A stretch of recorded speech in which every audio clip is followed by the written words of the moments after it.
नमस्कार। प्रबंध समिति आदर्श विद्या मंदिर जोधपुर द्वारा संचालित ऑनलाइन क्लास में आप सभी का हार्दिक स्वागत एवं अभिनंदन। आज हम कक्षा द्वादशी विषय राजनीति विज्ञान पाठ दूसरा दो ध्रुवीयता का अंत, जिसमें आज हमारा प्रकरण रहेगा परिचय एवं सोवियत प्रणाली क्या थी।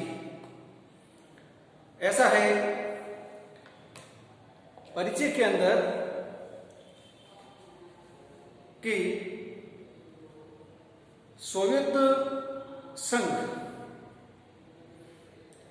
जो दूसरे विश्व युद्ध के बाद एक महाशक्ति के रूप में उभरा था, इसने पूर्वी यूरोप के 8 देशों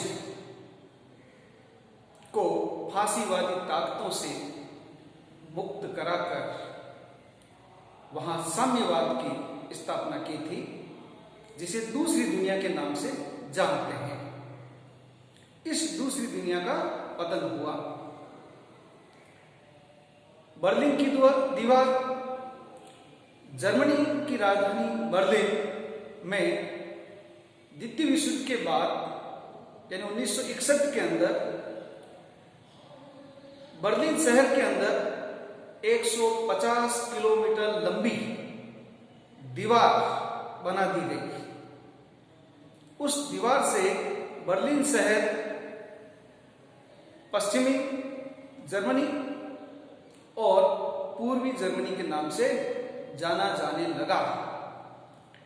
एक ही नगर के नागरिक इस तरह से दीवार बन जाने के कारण विभक्त हो गए, बंट गए, एक दूसरे के एरिया में नहीं आ जा सकते थे।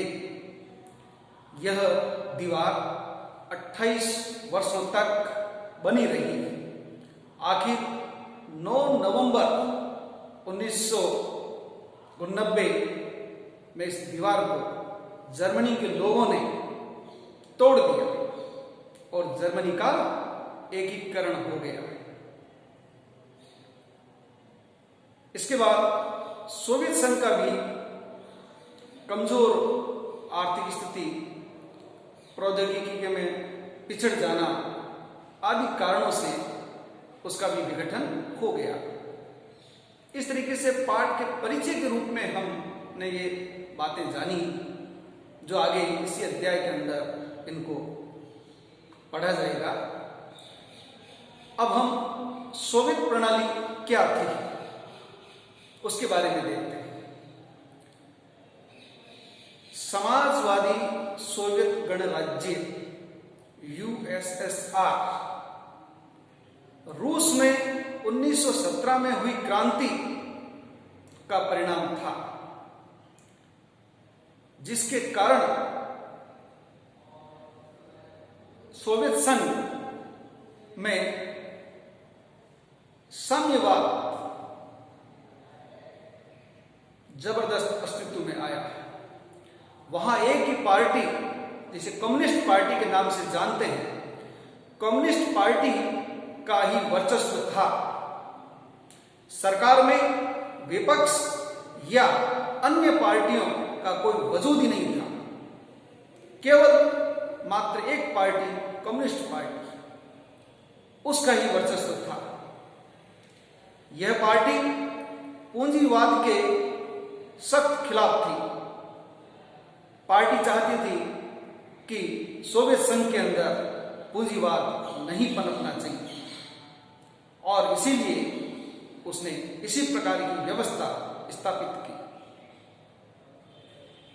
दूसरे विश्व युद्ध के बाद, जैसा कि मैंने आपको परिचय बताया, कि दूसरी दुनिया के देश यानी पूर्वी यूरोप के ये 8 देश, जिनको सोवियत सेना ने फांसीवादी ताकतों से, उनके चंगुल से मुक्त कराया था, वहां पर साम्यवादी व्यवस्था स्थापित हो गई और सोवियत संघ उनका नेता बन गया। उन देशों को साम्यवादी रूप में ढाला गया, अर्थात वहां पर भी पूंजीवाद को नहीं पनपने दिया गया। दूसरे विश्व युद्ध के बाद ही सोवियत संघ एक महाशक्ति के रूप में उभरा। अमेरिका को छोड़कर शेष विश्व के देशों से उसकी आर्थिक स्थिति बहुत अच्छी थी। सारा विकास योजनाबद्ध तरीके से किया जाता था। वहां पर सुई से लेकर कार तक की वस्तुओं का उत्पादन सोवियत संघ में ही होता था। उपभोक्ता वस्तुओं का निर्माण भी सोवियत संघ में ही होता था। हालांकि गुणवत्ता के लिहाज से पश्चिमी देशों की तुलना में वो वस्तुएं बेहतर तो नहीं होती थी, लेकिन उत्पादन सारा सोवियत संघ में ही होता था। सोवियत संघ की जनता को अनेक प्रकार की रियायत भी सरकार देती थी। दैनिक उपभोक्ता की वस्तुएं, शिक्षा स्वास्थ्य संबंधी वस्तुएं, जिनके ऊपर रियायत भी दी जाती थी। लेकिन समस्त उत्पादन इकाइयां और देश की भूमि पर सरकार का ही स्वामित्व होता था।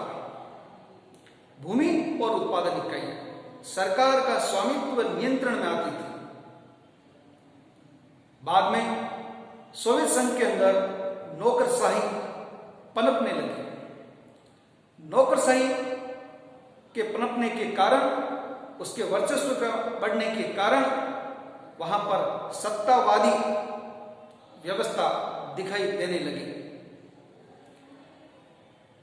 लोगों का बुरा हाल था। उनकी कोई सुनवाई नहीं होती थी।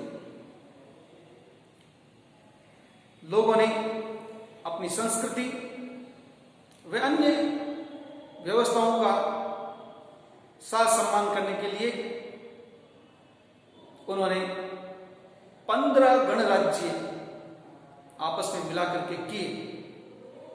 उनमें से रूस भी एक प्रमुख गणराज्य था, लेकिन रूस अन्य गणराज्यों की अपेक्षा बहुत प्रभावशाली था। धीरे धीरे शीत युद्ध का दौर तो चल ही रहा था। सोवियत संघ ने हथियारों की होड़ को बढ़ाना शुरू किया। हथियार बनाना, हथियार खरीदना, इस प्रकार का काम बड़े स्तर पे किया गया। नतीजा, सोवियत संघ प्रौद्योगिकी जैसी व्यवस्था में पश्चिमी देशों की तुलना में पिछड़ने लगा। खाद्यान्नों का भी वहां आयात होने लग गया। दिनों दिन उसकी अर्थव्यवस्था चरमराने लगी। 1979 में अफगानिस्तान के मामले में भी उसने हस्तक्षेप किया, जिसके कारण सोवियत संघ की स्थिति और भी दयनीय हुई। हालांकि लोगों की जो पारिश्रमिक होता है, वेतन होता है, उसमें बढ़ोतरी हुई, लेकिन उसके बावजूद भी स्थिति ठीक नहीं रही। 1970 के दशक के उत्तरार्ध में विकास लगभग ठहर सा गया। इस तरीके से सोवियत संघ, जो एक महाशक्ति के रूप में उभर करके सामने आया था, लगातार अर्थव्यवस्था के गिरने से इस देश का विघटन भी हो गया और दुनिया से जो साम्यवाद का जो प्रभाव था वो भी समाप्त हो गया। दूसरी दुनिया के देश जिसमें 8 देश आते थे, वहां पर भी जनता ने आंदोलन कर करके अपने यहां से साम्यवादी शासन को समाप्त कर डाला। नई व्यवस्थाएं उत्पन्न हुई। इस प्रकार सोवियत संघ, जहां साम्यवाद चलता था, कम्युनिस्ट पार्टी का शासन चलता था, धीरे धीरे समाप्त होता गया। उसकी पकड़ अन्य देशों से हटने लगी। इस प्रकार आपने जाना कि सोवियत प्रणाली क्या थी। एक बार संक्षेप में बता देता हूं। सोवियत प्रणाली जो 1917 में रूस में हुई क्रांति का परिणाम थी, जिसके कारण कम्युनिस्ट पार्टी अस्तित्व में आई। वहां सिर्फ एक ही पार्टी का शासन चलता था। विपक्ष या अन्य पार्टियों का कोई वजूद नहीं था। नागरिकों को लोकतंत्र व अभिव्यक्ति की भी आजादी नहीं थी। लोग अपनी समस्याओं को प्रकट करने के लिए चुटकुले और कार्टून का सहारा लेते थे। इस पार्टी ने दुनिया के अंदर साम्यवाद को बढ़ाने का प्रयास किया। द्वितीय विश्व युद्ध के बाद ही दूसरी दुनिया के 8 देशों में उसने साम्यवाद को स्थापित किया। साम्यवादी सांचे में उन देशों को ढाला, लेकिन धीरे धीरे वो भी उसकी पकड़ से दूर होते गए।